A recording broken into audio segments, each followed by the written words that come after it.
அனைவருக்கும் வணக்கம். சிறைலைக்கு சீரியலில் இன்றைக்கி என்ன ப்ரோமோ நடந்துச்சுன்னு பார்ப்போம். முத்து மீனா 2 பேரும் மொட்டை மாடியிலேருந்து பேசிகிட்டு இருக்காங்க. அதை ரோஹிணி வந்து கொஞ்சம் வெளியில் தள்ளி நின்று பார்த்து கேட்குறாங்க, இவங்க 2 பேரும் என்ன பேசுகிறாங்க அப்படின்னு. இந்த பார்லர் அம்மா செய்கிறது எதுவுமே பார்த்தா சரியில்லாமதே இருக்கே. எப்போ பார்த்தாலும் மலேசியாவில் அப்பா இருக்காருங்கிறாங்க, சிங்கப்பூர் போயிருக்காருங்கிறாங்க, துபாய்க்கு போயிருக்காங்கிறாங்க. அதுக்கடுத்து கொஞ்ச நேரம் கழித்து அவங்க அப்பா வந்து ஜெயிலில் போட்டதாக சொல்கிறாங்க. ஆனால் என்ன காரணம் ஏது எதுவுமே சொல்ல மாட்டேங்கிறாங்க. அடுத்து ஒரு மாமான் வந்து ஒருத்தர் வந்தார். அவரும் கொஞ்ச நேரம் கழித்து தலைவர் ஆக போகிறாருங்கிறாங்க. ஆனால் திடீர்னு பார்த்தா கொஞ்ச நாளில் ₹1 அனுப்பியிருக்காருங்கிறாங்க. இதெல்லாம் நம்புற மாதிரியா இருக்குது உனக்கு அப்படின்னு சொல்லி மீனா பார்த்து பேசுகிறாங்க. ஆமாங்க, எனக்கும் அது ரொம்ப டவுட்டாக தான் இருக்குது. ஆனால் அவரை வந்து நம்ம ஊரில் பார்த்த மாதிரி இருக்குது, எனக்கு பார்க்காத மாதிரி இருக்குது. ஆனால் கரெக்டாக அவர் தானா அப்படிங்கிறது வேறு எனக்கு டவுட்டாக இருக்குது அப்படிங்கிறாங்க. மேம், நம்ம வேணால் இந்த விஷயத்த மாமா கிட்டக்க சொல்லிடுவோமா அப்படின்னு கேட்குறாங்க. இல்லை அப்பா கிட்டக்க சரியான ஆதாரம் இல்லாமல் எதுவும் பேச முடியாது. அப்படி மீறி ஏதாவது பேசணும்னு வச்சுக்கோ, அப்புறம் அப்பாட்ட நம்ம தான் வசம் வாங்கணும். அதுவும் இல்லாமல் இந்த பார்லர் அம்மா வந்து நம்ம பக்கம் மேட்ரை வந்து திருப்பி விட்டுரும். ஸோ அதனால் நம்ம ஆதாரப்பூர்வமாக நம்மளை வந்து நிரூபிப்போம் என்னன்னு சொல்லி அப்படிங்கிறாங்க. சரி, இப்போ அதுக்கு என்ன பண்ண முடியும் அப்படிங்கிறாங்க.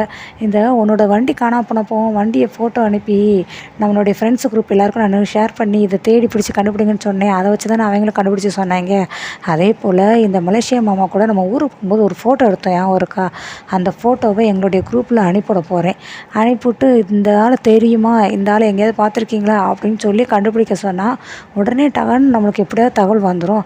அதை வச்சு ஈஸியாக கண்டுபிடிச்சிடலாம். அதுக்கப்புறம் இருக்குது இவங்களுக்கு கச்சேரி. இந்த ஊரில் இருக்கான்னு வச்சுக்கோ, கண்டிப்பாக நம்ம கையில் மாட்டாமல் போக மாட்டான், கண்டிப்பாக சிக்குமா அப்படிங்கிறாங்க. ஆனால் நான் அவரை தான் பார்த்தேன்னு கன்ஃபார்மாக தெரியலையே அப்படின்னு மீனா கேட்குறாங்க. இல்லை நம்ம பார்த்துக்கிடலாம் அப்படிங்கிறாங்க. சரி, இவங்கெல்லாம் பேசுகிறத ரோஹிணிக்கு விட்டுருந்து கேட்டுறாங்க. ஐயோ, மீனா வேறு முத்துக்கிட்டக்க போட்டு விட்டானே. இந்த முத்து ஒன்று வந்து 10 அப்படியே ரொம்ப யோசித்து அப்படியே நோண்டி எடுப்பானே. இதுக்கு எப்படியா நம்ம ஒரு முடிவு கட்டணும் அப்படின்னு சொல்லிட்டு அதுக்கடுத்து அவங்க மறுநாள் காலையில் ஆயிடுது. ஹாலில் எல்லோரும் உட்காந்துருக்காங்க. காஃபி டீ எல்லாம் குடிச்சிட்ருக்காங்க. ரோஹிணிக்கு வந்து எல்லாரும் வந்து இது இப்போ என்ன ஐடியா பண்ணலாம் அப்படின்னு சொல்லிட்டு ஒரு ஃபோனை எடுத்துகிட்டு மாமா கூட வீடியோ கால் பேசிகிட்ருக்கேன் அப்படிங்கிற மாதிரி வராங்க. அந்த இடத்துல ஸ்ருதி, ரவி எல்லாருமே இருக்காங்க. அவங்களுடைய மாமனார் மாமியார் இருக்காங்க. அப்போ வந்து ஸ்ருதி வந்துட்டு, ரவி காஃபி ரெடி ஆகிடுச்சு, வா வந்து சாப்பிடேன் அப்படிங்கிறாங்க. சரின்னு உட்காந்து குடிச்சிட்ருக்காங்க. எல்லாரும் அவங்க மாமியாரும் சாப்பிட்டு குடிச்சிட்ருக்காங்க காஃபியை. அப்போ தான் சொன்னாங்க, என்னம்மா ஸ்ருதி சீக்கிரமாக இன்றைக்கி எந்திரிச்சிட்டிங்களா அப்படிங்கிறாங்க. ஆமாம் ஆண்டி, நாங்கள் கொஞ்சம் லேட்டாக தான் படுத்தோம், இவன் எங்கே தூங்க விடுறான், அதாவது தூங்க விட மாட்டேங்கிறான் அப்படிங்கிறாங்க. ஐயோ அப்படிங்கும்போது, ஒழுங்காக சொல்ல மாட்டியா, சொல்கிறத கரெக்டாக சொல்லு. இல்லைம்மா, நேற்று ஃபுல்லாக கிரிக்கெட் பார்த்தோம், அதனால தான் லேட் ஆகிடுச்சி அப்படிங்கிறாங்க. ஓ அப்படியானே, ஆமான்ட்டி அப்படிங்கிறாங்க. அதுக்கடுத்து பக்கத்தில் அண்ணாமலை கிட்டக்க போய், எப்போ பார்த்தாலும் இந்த பொண்ணு அவன் இவன் சொல்லி ரவியை பேசிக்கிட்டே இருக்கால, கொஞ்சம் மரியாதையை பேசக்கூடாதா அப்படிங்கிறாங்க. அவங்க 2 பேரும் என்ன பேசுகிறாங்க, அதனால் உனக்கு என்ன, நீ உன் வேலையை பார்த்துட்டு பேசாமல் காஃபியை கொடி அப்படிங்கிறாங்க. என்ன ஆண்டி, மாமாட்ட என்னமோ புதுசுன்னு பேசிகிட்டு இருக்கீங்க அப்படிங்கிறாங்க. அதுவாம்மா, அந்த இப்போ வர சீரியல்லாம் பார்த்தீங்கன்னா ஹஸ்பண்ட் வந்து ஒய்ஃப் வந்து அவன் இவன் சொல்லி மரியாதை இல்லாமல் பேசுகிறாங்கம்மா, அதை பற்றி தான் பேசிகிட்டு இருந்தேன் அப்படின்னு. ஆமாம் ஆண்டி, எல்லா இதுலேயும் அப்படித்தான். இப்போ நானுமே டப்பு கொடுக்குறேன்ல, ஒரு சில சீரியலில் பார்த்தீங்க அப்படின்னா ஹஸ்பண்ட் வந்து சார், ஐயா, போங்க வாங்கன்னு பேசுகிறாங்க. ஒரு சில ஏங்க என்னங்கங்கிறாங்க. ஆமாம், மரியாதை கொடுக்கணும்ல அப்படிங்கிறாங்க. இப்போ அதே போல் தான் ஒய்ஃப்க்கு மரியாதை கொடுக்குற மாதிரி ஹஸ்பண்டும் ஒய்ஃப்க்கு மரியாதை கொடுக்கணும்ல. அப்போ அவங்க வாங்க போங்கன்னு பேச முடியுமா அப்படின்ட்டு இருக்காங்க. இதே அம்மா போச்சுமா அப்படின்ட்டு அவங்க மாமியார் பேசும்போது ரோஹிணி வெளியில் வந்துடுறாங்க. மாமா எப்படி இருக்கீங்க, நல்லா இருக்கீங்களா அப்படிங்கிறாங்க. ஆனால் யார்கிட்ட பேசுகிறமான்னு, ஆமாம் மலேசியாவில் இருக்கிற எங்கள் மாமா கிட்டக்க தான் அப்படிங்கிறாங்க. ஓ சம்மந்திக்கிட்டக்கே அப்படின்னு சொல்லி அவங்க அத்தையை சொல்லவும் ஆனால் கேட்குறாங்க, ஏன் மாமா இவ்வளோ நாள் ஃபோன் பண்ணவே இல்லைன்னு. இல்லைம்மா, இங்கே கொஞ்சம் வேலை ரொம்ப அதிகமாக இருந்துச்சு, ரொம்ப பிஸியாக இருந்துச்சு, உனக்கு தான் தெரியுமில்லம்மா, வாங்குறது வெட்டுறது போடுறது அப்படின்னு நிறைய வேலை இருந்துச்சுல்ல அப்படிங்கிறாங்க. ஓ அப்படியா அப்படிங்கிறாங்க. அதுக்கடுத்து பக்கத்தில் அவங்க அத்தையும் பேசுகிறாங்க. என்ன சம்மந்தி எப்படி இருக்கீங்க, நல்லா இருக்கீங்களா அப்படிங்கிறாங்க. நல்லா இருக்கோம்மா நாங்கள் எல்லாருமே, நீங்களாம் நல்லா இருக்கீங்களா? இங்கே நாங்கள் எல்லாம் நல்லாயிருக்கோம். ரோஹிணி அவங்க அப்பா எப்படி இருக்காங்களா, நல்லா இருக்காங்களா அப்படின்ட்டு அண்ணாமலையும் கேட்குறாரு. அவர் நல்லா இருக்கார். இப்போ அவருக்கு எப்படி எல்லா பிரச்சனையும் முடிஞ்சிச்சா அப்படிங்கிறாங்க. அதெல்லாம் ஓரளவு இங்கே எல்லாமே சால்வ் ஆயிடுச்சு, கூடிய சீக்கிரம் வெளியே வந்துடுவார் அப்படிங்கிறாங்க. அப்போ இப்போ வெளியே வந்துடுவாரான்னு. ஆமாம், இன்னும் ஒரு மாதம் கிட்டக்க அவர் வந்து ஜெயிலேருந்து வெளியில் வந்துடுவார் அப்படிங்கிறாங்க. ஓ அப்படியா அப்படிங்கிறாங்க. அதுக்கடுத்து மனோஜ் வராங்க. அங்கிள் எப்படி இருக்கீங்க, நல்லா இருக்கீங்களா அப்படின்னு. நல்லா இருக்கும் மாப்பிள்ள, உங்களுக்கு பிஸ்னஸில் எப்படி போகுது? ரோஹிணி சொன்னால் பிஸ்னஸ் பண்ணியிருக்கீங்கன்னு, நல்லா போகுதா? ரோஹிணி அப்பா அனுப்பின ரூபா எல்லாம் வந்துருச்சா அப்படிங்கிறாங்க. அங்கிள் பிஸ்னஸ்லாம் ரொம்ப நல்லா போகுது, அனுப்புன ரூபா எல்லாமே வந்துருச்சு, இப்போ அதில் தானே நாங்கள் கடை வச்சுருக்கோம், சூப்பராக போகுது அப்படிங்கிறாங்க. அப்படியே மாப்பிள்ள, சரி மாப்பிள்ள, ரொம்ப சந்தோஷம். இப்போ ஒரு 5 லட்சம் அனுப்பியிருக்காங்க. ஸோ அதனால் இன்னும் கூட சீக்கிரத்தில் உங்களுக்கு வந்து ட்ரான்ஸ்ஃபர் ஆயிரும், ரோஹிணி அப்பாவோட அக்கௌண்ட் எல்லாமே நல்லா கிளியர் ஆயிடுச்சு அப்படிங்கிறாங்க. பக்கத்தில் உடனே சிக்கமா அவங்க அம்மா வந்துட்டு, என்னங்க சம்பந்தி இன்னொரு 5 லட்சம் அனுப்பியிருக்காரன் பார்த்தீங்களா, கேட்டிங்களா அப்படிங்கிறாங்க. ஆமாம், பிஸ்னஸ் தான் அனுப்புறதுக்கு ஏற்கனவே ரூபாலாம் கொடுத்துட்டார்ல, திருப்பி எதுக்கு அனுப்புகிறாரு அப்படின்னு அண்ணாமலை கேட்கவும், உங்களுக்கு என்ன, அவர் மாப்பிள்ளைக்கு அவர் அனுப்புகிறாரு, எதுக்கு தேவையான நீங்கள் பேசிகிட்டு இருக்கீங்க, பேசாமல் இருங்க அப்படிங்கிறாங்க. அப்படிங்கிறாங்க. அடுத்து திருப்பி முத்து பக்கத்தில் இருக்காங்க. டேய் நீ எவ்வளோ நீயே பேசிட்டு பக்குட்றா ஃபோன் அப்படின்ட்டு. ஹலோ அங்கிள் என்ன எப்படி இருக்கீங்க? என்ன நல்லா இருக்கேன் மாப்பிள்ள, நீங்கள் எப்படி இருக்கீங்கன்னு? நாங்களெல்லாம் இருக்கோம். சரி நீங்கள் எங்கேருந்து பேசுகிறீங்க அப்படிங்கிறாங்க. நான் துபாயிலேருந்து பேசுகிறேன்னு.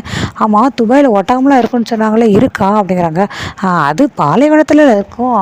அப்போ நீங்கள் எங்கே இருக்கீங்க அப்படின்னு முத்து கேட்குறாங்க. நான் சிட்டியில் இருக்கேன். சிட்டியில் தான். சிட்டியில் எந்த ஏரியா? ஏரியா பேர் சொல்லுங்கள், ஸ்ட்ரீட் பேர் சொல்லுங்கள்.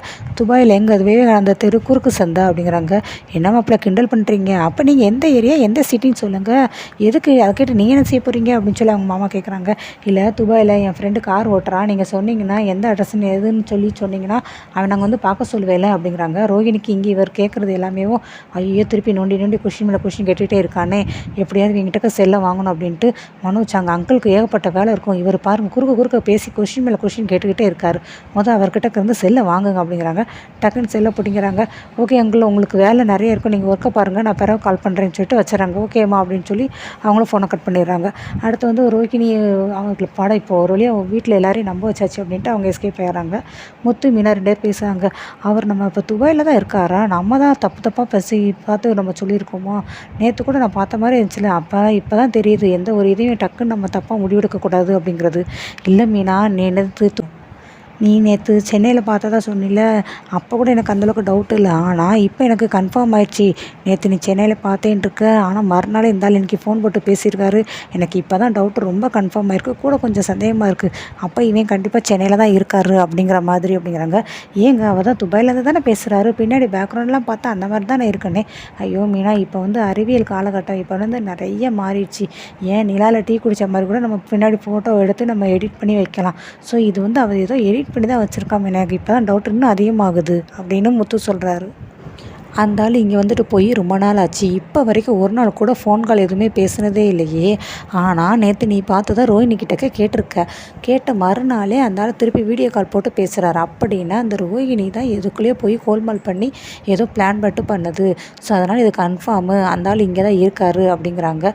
நீ இப்போ பூ கட்டி நிறைய பேருக்கு கொடுக்க போகிற, ஒரு நாளைக்கு உங்ககிட்ட பூ வாங்கினவங்க மறுநாள் வந்தாலோ இல்லை ஒரு வாரம் கழித்து ஒரு மாதம் கழித்து வந்தாலோ அவங்க இவங்க நம்மக்கிட்ட ஏற்கனவே வாங்கியிருக்காங்களே அப்படின்னு சொல்லி உன்னால் அடையாளம் காண முடியாதா அப்படிங்கிறாங்க.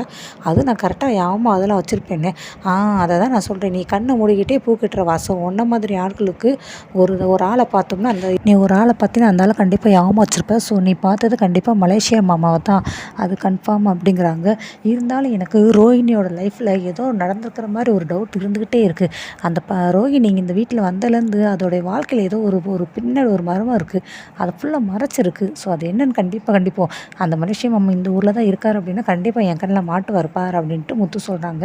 நெக்ஸ்ட் அதுக்கடுத்து ரோஹிணி வந்து மனோஜ் பேசுகிறாங்க. என்ன ரோஹிணி திடீர்னு உங்கள் மாமா ஃபோன் கால் போட்டிருக்காரு, அது எப்படி அப்படிங்கிறாங்க. இல்லை நேற்று தான் பேசினார் என்கிட்டக்க, ஸோ அதனால தான் நான் வந்து கால் பண்ணி பேசுங்க அப்படின்னு சொல்லி சொன்னேன்னே. சரி உங்கள் அப்பா வந்து இன்னும் கொஞ்ச நாள் ரிலீஃப் ஆயிடும்னு வந்துடுவான்னு சொல்கிறாரு, அப்போ என் பிஸ்னஸ்க்கு இன்னும் ஹெல்ப் பண்ணுவாரா அப்படிங்கிறாங்க. ஆமாம் கண்டிப்பாக ஹெல்ப் பண்ணுவாருங்கிறாங்க. சரி 5 லட்சம் அனுப்பியிருக்கதா சொன்னார், அது ரூபா வந்துருமா அப்படிங்கிறாங்க.